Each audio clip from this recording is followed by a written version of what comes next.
कैसे एक normal couple बन गए इंसान के मांस के भूखे। मूवी के स्टार्टिंग पर हम एक मीट के शॉप को देखते हैं जिसे एक कपल चलाती है। वो लोग काम कर रहे होते हैं, तभी उनके ऊपर वीगन्स हमला कर देते हैं। वीगन्स मतलब वो लोग जो कभी भी मीट नहीं खाते, मतलब जो लोग शाकाहारी हैं। तभी विल्सन उनमें से एक के ऊपर हमला करता है, लेकिन तभी उसका साथी उसे बचाकर यहाँ से ले जाता है। तो यहाँ पर हम इन दोनों के दोस्त को देखते हैं और इनके भी मीट की शॉप है, लेकिन इनका बिजनेस अभी बहुत जोर शोर से चल रहा था और वह लोग इनके सामने शो ऑफ करने लगते हैं। तो यह देखकर जब वह लोग घर लौट रहे थे, तभी रास्ते पर उन्हें वही वीगन लड़का दिखता है जो कि उनकी दुकान पर हमला किया था। तभी विल्सन उसके ऊपर गाड़ी चढ़ा देता है और मौके पर ही उस लड़के की मौत हो जाती है। तभी वो लोग सोचते हैं इस लाश का करे तो करे क्या, क्यों अगर इसे यहाँ पर ही छोड़ दिया जाए तो पकड़े जाने का रिस्क है। तो वो लोग इसे अपने साथ घर ले जाते हैं। रात में जब विल्सन उस बोरी को काट कर फ्रिज में रख रहा था, तभी उसका डॉगी उस मीट का एक पीस खा लेता है। तो अगले दिन विल्सन देखता है उसकी बीवी इसी मांस को उनके कस्टमर को बेच रही थी। यह देखकर विल्सन घबरा जाता है और उसके बीवी को बताता है ये उसी लड़के का मांस है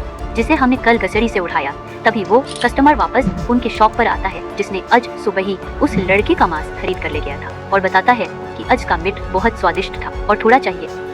ये सुनकर तो धीरे धीरे उनकी शॉप पर कस्टमर की भीड़ लग जाती है। तभी एक पुलिस ऑफिसर भी आकर उनका मीट खरीद के ले जाता है और वह बोलता है यह मीट इतना स्वादिष्ट क्यों है। इसके जवाब में विल्सन बोलता है ये हमारा फैमिली सीक्रेट है। तो देखते ही देखते उस लड़के का सारा मीट बिक जाता है और रात में वह लोग भी इसका मीट टेस्ट करते हैं, जिससे उन्हें भी इसका टेस्ट बहुत अच्छा लगता है। तो अगले ही दिन उनकी बिग बेटी उसके बॉयफ्रेंड के साथ उनके घर आती है। विल्सन की बीवी उसे एक डिश सर्व करती है, लेकिन वो इसे खाता नहीं। तभी उन्हें पता चलता है ये भी एक वीगन है, यह तक कि वो उनके लाए हुए केक को भी नहीं खाता। और तो और उनकी बेटी उसके साथ रहकर एक वीगन हो गई थी।